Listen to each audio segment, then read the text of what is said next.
Abraham, I have so many questions.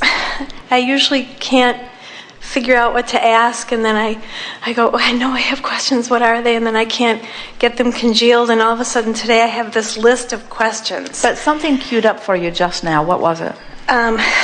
Okay, so I was looking at my list, and I think the most important pressing question for me right now is my 16-year-old daughter just quit school.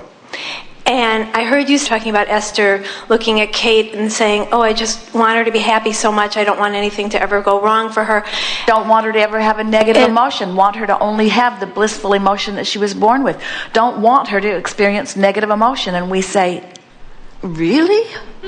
Really? You don't want them to learn about their guidance system, to learn what thoughts are downstream, to learn how to navigate? You want them to live in a protective bubble where they can never step foot out into the real world? Or you want them to get out there and begin living the life that they came forth to live? And I understand that. And yet, when I look at my children, I guess I want to say, just sort of in a general way, I want them to be happy. Well, of course you do, but do you trust them? Do you trust them to know whether they're happy or not? Do you believe that they are extensions of Source? Yes. Do you believe that they have guidance within them? You see, what happens with parents, and the reason that you worry about your children, is because you have all, pretty much, systematically trained your children away from their own guidance system by making it important to them that they please you. It's like saying to them, you're little when you got here, you're dumb, I'm smart, I know you don't. So please me and your life will go well. And what that literally is saying is, set aside your own resources, the contrast that's providing your expansion, set that all aside and listen to me. And now you've been listening to us for a while, and you know that your daughter was source energy before she got here. And you know that every day of her life she has created, added to her vibrational escrow. And you know that she has guidance that is calling her toward that which she has become. And if you are to feel ease within you, you must keep amplifying to yourself that she has this source that is calling her. And then let your only work be to demonstrate through the clarity of your example that you know when you're in alignment and you know when you're not. A long time ago, Kate received a new bed from Jerry and Esther. She loved her bed. But she was still at that stage where she was crawling into bed with mom and dad nearly every night. And her mother was trying to break that unpleasant habit. And so she said to Kate, you know, Grandma would be very sad if she knew you weren't sleeping in your bed. And Kate said, Grandma's never sad.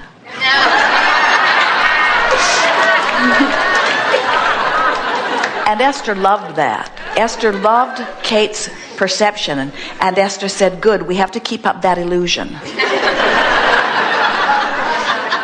Yes. And then, when Esther is running around like a chicken with her head cut off, and Kate has come with her, and they go to get on the golf cart, and they have so much that they're going to do, and they reach for the key, and someone has taken the key out of the golf cart, and Esther doesn't know where it is. And Esther said, damn. And then Esther thought, damn. I lost it in front of Kate. Kate thought that I was always tuned in, tapped in, turned on, and now I can never again hold up that illusion. And we say, so what? Be real. Feel what you're feeling and demonstrate your annoyance at being out of alignment with who you are and your desire to get back into alignment with who you are. As a parent or a mentor or a grandparent or anyone who cares about anyone, be real in demonstrating your awareness of your guidance system, your desire to be who you really are, and your willingness to reach for the best feeling thought that you can find. Demonstrate that your guidance works for you, not that your guidance is meant for her. And when you demonstrate that your guidance works for you, That's the best you can do. Let go of the control. Demonstrate your awareness of you and you. Demonstrate your awareness of the gap. Demonstrate your awareness that you can close the gap or widen the gap. Be real about your awareness of it and show a consistent improvement, a consistent thriving. And that is the most magnificent gift you can give. You can't control, nor should you, what contrast they live. You don't get to decide. You have no idea the breadth of the contrast that your daughter is choosing, because you don't know what she's in the process of creating. You can't even begin to manage that. Just manage your own gap and teach that through the clarity of your example. I don't mind that she doesn't go to school and I'm sort of not conventional that way, and all of that is okay. But what bothers me is that even though she's making these unconventional decisions, I don't always feel that she's happy. I don't feel that her making these creative and different kinds of life decisions is making her happy, and it's the lack of her happiness that causes me to go upstream. Does that make sense? It does. And if we were mortal and as screwed up as you are, Thank you. then we would say to you, and your unhappiness about her unhappiness is about what's making us unhappy. Oh, yeah. But we're not unhappy about your unhappiness about her unhappiness, because we're smarter than that. Because we're not willing to separate ourselves from the energy to the source. You almost got it. When you said, I'm not unhappy about what she's doing, I'm just unhappy that she's unhappy. And we say, hear that. You've got to say, your unhappiness is not a factor in my happiness. And we know that's big, but that's what the art of allowing is. When you reach the place that you're able to allow alignment, even when someone's doing something where they're not allowing, there isn't anything that anybody wants for any other reason that they think that they would be happy. Mm-hmm. There is nothing. And so when you say, well, it's not her methods that I'm opposed to, it's her result that I'm opposed to, we say, you can't be unhappy about anyone's result. That's that control that we're trying to get Esther to let go of. You've got to release control of whether other people accomplish, whether they achieve, whether they're fulfilled, or whether they're happy. You've got to let go of that, because you have nothing to say about that. You could only perpetuate happiness by your own. And so feel the vicious circle. I want to be happy, but I'm not, because you're not happy. And the reason I want to be happy is because I want to demonstrate happiness to you. But I can't demonstrate happiness to you because you're so busy demonstrating unhappiness to me that the unhappiness won. It's that gap that it's all about. The reason that any healer is able to heal is because they know your wellness, they don't see your sickness. And they are able to vibrationally convince you of the same. So the only way that you can perpetuate happiness to your daughter about her life is by feeling happy about your daughter's life, or by being brilliant enough to give your attention to the things that do make you happy. And that's the tricky thing for a parent. Now you're going to really like this. This is leading edge. We've not been here before. It comes from the power of your question. So when you focus on anything, whether it's somebody else's life, somebody else's government, somebody else's anything, when you focus upon it, it becomes yours in the sense that now you're offering a vibration about it. So you make your vibration up about everything that you give your attention to.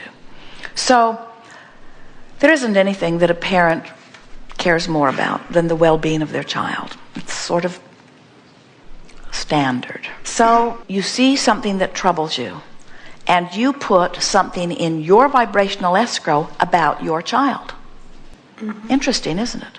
You say, but Abraham, all I want is her happiness. And we say, yes, but your happiness must not be contingent upon her happiness, or you have put her in a sort of trap. Right. And yourself too. Right. And I tell her, and it's also for myself, when you have to make a decision, like to not go to school, to go to school, or whatever it is, a big life decision. There aren't any of those. There are no big life decisions. That is false. There are no big life decisions. Okay. There are none. All there are is something a little downstream or something a little upstream. There are no big life decisions. The reason you want to talk about these big life decisions is because it seems like in the big life decisions, you could tell if it really feels good or if it really feels bad. For example, should I live another day or should I hang myself tonight? That's sort of like a big life decision. Live another day, hang myself tonight. We think you can tell which feels better and which feels worse than that, you see. Nobody can make a big decision. No one can make an accurate big decision. All you can do is find a thought that feels a little better. You can find a thought that feels a little better. Find a thought that feels a little better.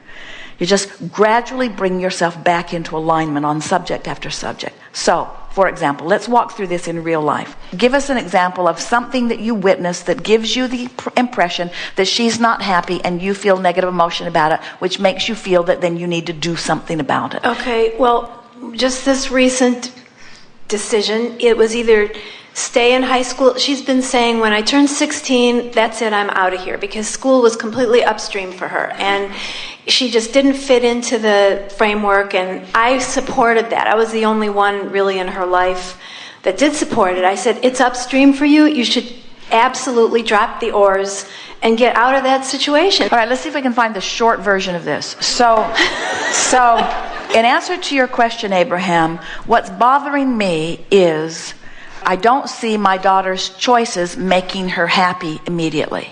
Right. Did that say it? Yes, I don't that's see it. her choices making her happy immediately. And we say, and how does that feel? And you say, it makes me feel disappointed and untrusting because I don't trust her to make good choices. Because I want her to make good feeling choices, and so I allowed her to make her choices, which wasn't easy. I allowed her to make her own choices, but she didn't get happy in her choice. And so the feeling that I'm feeling is, I don't think her guidance system is working. I don't think she knows what to do. Okay. I don't think she's doing a very good job of living her life. And we say, no, that's not why you're feeling what you're feeling.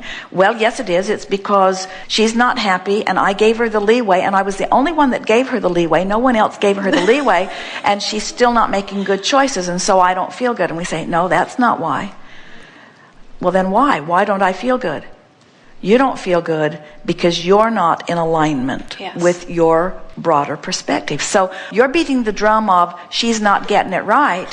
What do you think your inner being is beating the drum of? She knows what to do. Give her a chance. That's the way she'll learn. When you said that about Esther and Kate, that was what clicked for me, is just let her have her contrast, because that's how her life is expanding. And if she doesn't have that, then there's no point. Now let's exaggerate that. Why in the world would that which is God or that which is source energy ever encourage people to come forth and bang around in the discord? Why didn't they all just stay in heaven where it was pleasant? Or why didn't they all just stay non-physically focused? And we say, because the expansion is so worth it.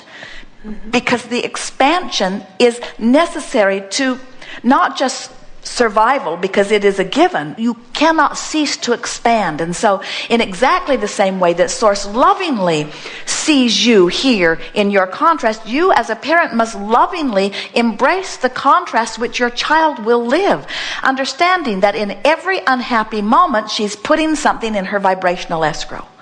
And you can't grab her by the hand and drag her by the hair to what's in her vibrational escrow, but you can demonstrate going to yours, you can demonstrate going to yours, you can demonstrate going to yours. You can stop cluttering the arena by fussing about that and that and that and that and that, by using everything in the world, especially your daughter, as your excuse not to be in alignment.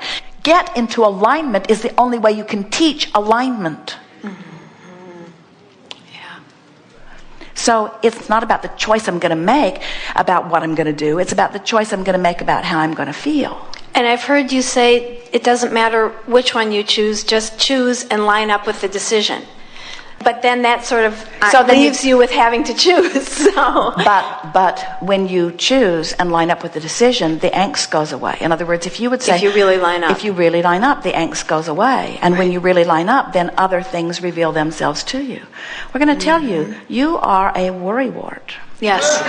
And what we mean by that is you have a very fast mind, and you are very good at deducing. You're also very sensitive to the vibrations of others, so you pick up a lot of clutter in your own vibration. So when you get a little bit off kilter with this powerful ability to analyze and focus that you've got going on, you get a strong current moving fast, and that's why things come to crescendos that feel more dramatic than they need to, you see. And this conversation that we've had with you here today, and you're not alone in that, a lot of people are that way, especially today. These are fast moving times.